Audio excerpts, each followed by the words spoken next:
Right, so here's the stories.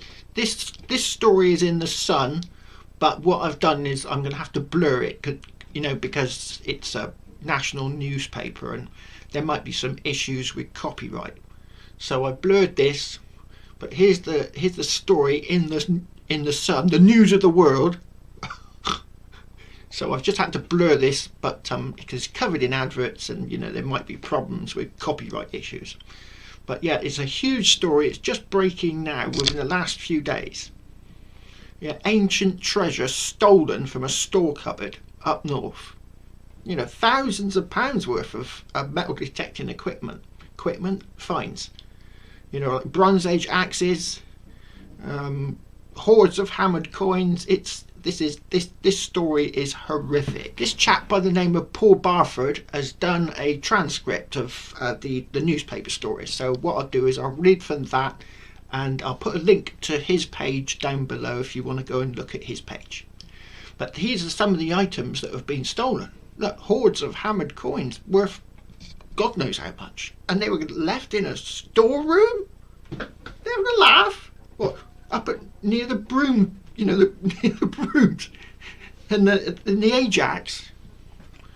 An investigation has been launched after a spate of disappearances of potential treasure from a secure council store. Oh, secure, yeah. It had a lock.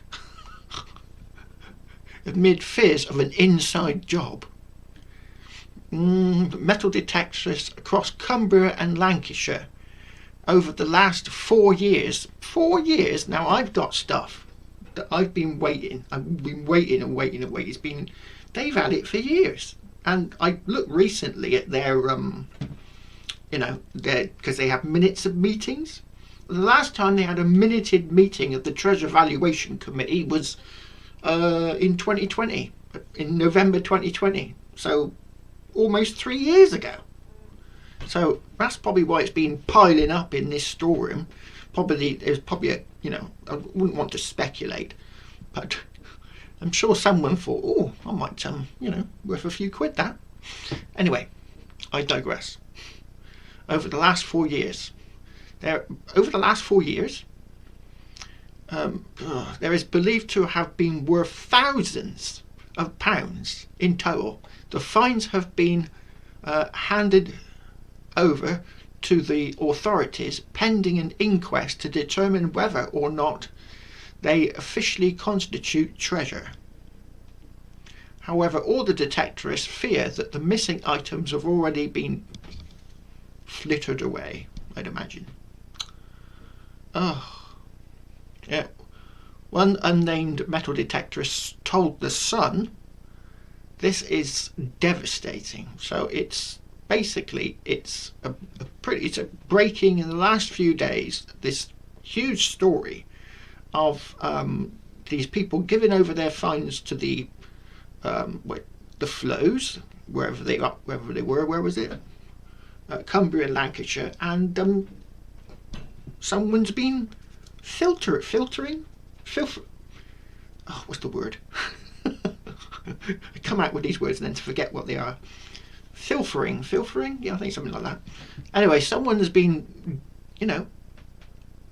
doing it over. It seems to me it's like they've been doing it over a long period of time rather than a sudden smash and grab. But that's purely speculation, hypothetically, Yeah. Another detectorist, Peter Major of Barrow, whose finds included a set of 3,500-year-old Bronze Age axe heads. Oh, God. I would be really miffed. Anyway, so what I'm going to do is I'll put a link in the description to these two news stories. One is in the Sun, and the other one is in the Daily Express. Or the Express. Could be the Express or the Daily Express. But are these the same company? I don't know. But anyway, devastating news for some people in Cumbria and Lancashire. There's going to be repercussions from this.